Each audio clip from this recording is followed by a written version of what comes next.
Do you ever have a choice between a glass of soda or a glass of water, and you pick the soda because, well, if you have a glass of soda today, it's not like you're going to wake up overweight and unhealthy tomorrow.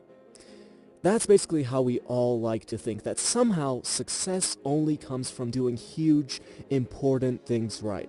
You're going to only buy kale for your house at some point and become ultra healthy, but until then, it's not like drinking this one soda will all of a sudden make you this unhealthy person in one day.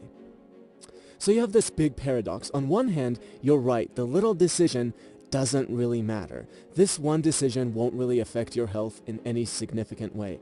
But on the other hand, it's really the only thing that matters, because in a year, you'll be the result of your every little decision compounded. So in essence, every little decision matters.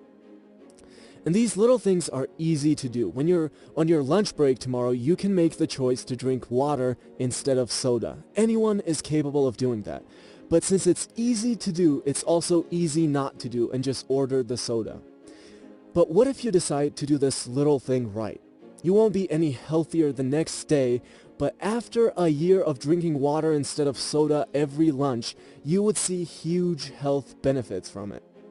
And you can apply this to anything. What if you just read 10 pages of a good book every night before you go to bed? Anyone could do that. That's a pretty easy thing to do. But since it's pretty easy to do, it's also pretty easy to just ignore it and not do it. If you read 10 pages tonight, it's not like you will wake up this smart, enlightened person tomorrow. But what about a year from now? That's like 15 books. 15 good books could literally turn you into a completely different person. What if you do this for 4 years at college while everyone else around you doesn't read the 10 pages because it's not like they're going to be any better the next day? That's like 60 books. 60 good books could put you ahead of every single one of your friends, whether that be related to finances, relationships, or just overall happiness. So again, you have this paradox. On one hand, you can fall for the unsuccessful mindset of, well, it's not like this little decision matters, but in reality, the little decisions that we make is all that matters. Every little decision of yours will be compounded at the end of the year, and who you are will be the result of it all. Now, here's the thing. I think it's just human and okay to indulge in things. I do it all the time. It's not like I'm this little robot who does everything quote-unquote right. But I'm at least more aware of how I think about the little things. I have a vision of who I want to be in a year, and I ask myself with every little decision, is this going to move me closer to that person or not? And the answer isn't always yes, but at least I'm aware of it, and at least I try to align more of my little decisions with that vision. And the more I can answer yes, the more I realize that I'm closer to being that person at the end of the year. But the surprising realization for me has been how many times the answer is no.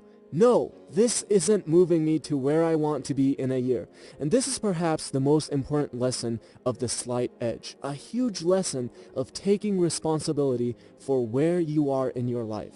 When you get to the end of the year and you're unhealthy, having been conscious about all your little decisions will at least make you realize why you're unhealthy. You're no longer going to blame your poor health on how your job didn't pay you enough to eat healthy. You're going to realize that it's because you decided to buy the soda over the free water every single day at lunch. It's because you decided to buy the more expensive bag of cookies instead of buying the cheaper bananas every time you went shopping.